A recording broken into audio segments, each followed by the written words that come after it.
Yeah. That's what Hey, look at you, bud. Thank you so much for being here, man. I love your quarantine hair. thanks. It's getting long. Is this the longest you ever had it? This is by far the longest I've ever had. I was in like ponytail. I'm in ponytail territory. Not Oh, to trigger people about the ponytail. It's gonna hang down for now. But where are you right now? I'm at my girlfriend's house in Miami, and that's her dog barking. If you hear, Yeah. he's a Pomeranian, and this is home. This is This home is it. Zoom. Really? Yeah, You've been quarantining with Camila's family? Camila.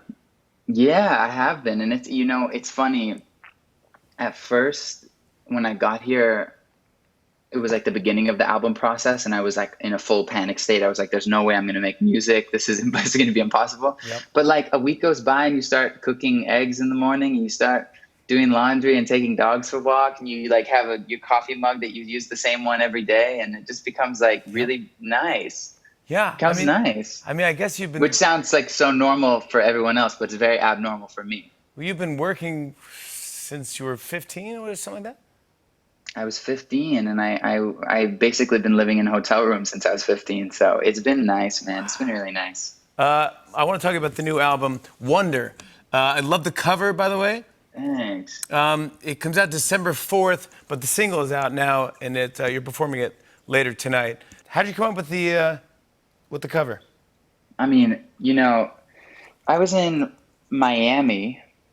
That's where I am a lot of the time now. So I was in Miami, and we were out on the water, and I just got the final mix of the song back. So I was playing it on the boat that I was on, and all my not all my friends, like three and four of my friends and Camila were on the boat, and the song was playing, and it's just like the skies opened up and it started pouring down. So, Yeah. this is like my biggest fear is deep water. So we all jumped off of the boat in the middle of the ocean. Probably was near land, but I'm just going to say it was in the middle of the ocean. In the middle of the ocean, and it was pouring rain, and I looked around, and that was kind of the essence. Yeah. So that you could say that was either done in the middle of the ocean or in a parking lot in LA. It's up to you how you want to decide what that photo actually is. I just know that feeling, and I just think it's so cool. It's like so kind of free almost. That's what it feels like. Totally. I mean, I feel like this time around, you know, I think especially with the quarantine, I had a real moment to find some stillness and just be quiet with myself, and also find some confidence with my work that I was doing.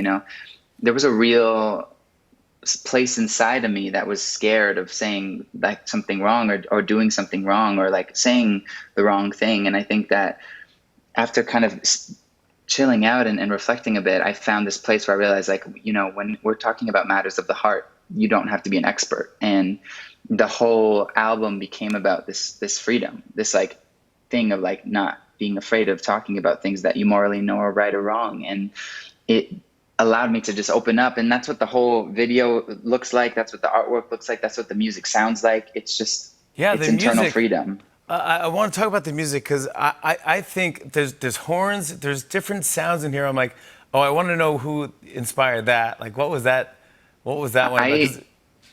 I I came back off tour, and my sister, who's 17 now, who's really cool, and she's like way cooler than me now. I mean, there's like for some reason when girls become 17, they're like aesthetically they know how to do everything, and they're just the coolest person in the world.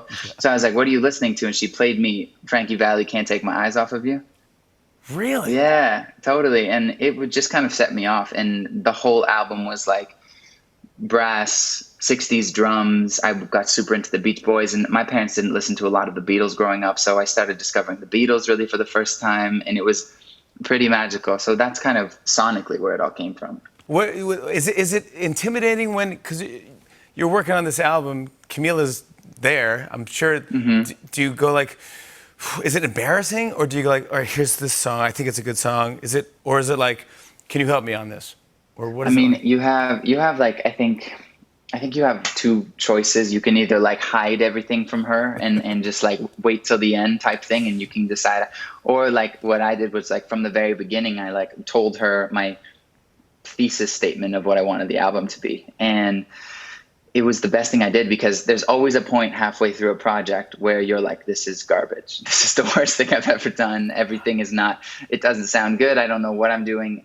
and that's when you need that support to be like, no, stick with the idea, because the idea is beautiful and it's going to turn out. And I probably would have been discouraged enough to like move into a different world sonically if I didn't have her kind of backing me the whole time. So I'm thankful for that. Yeah, I think she knows what she's doing too.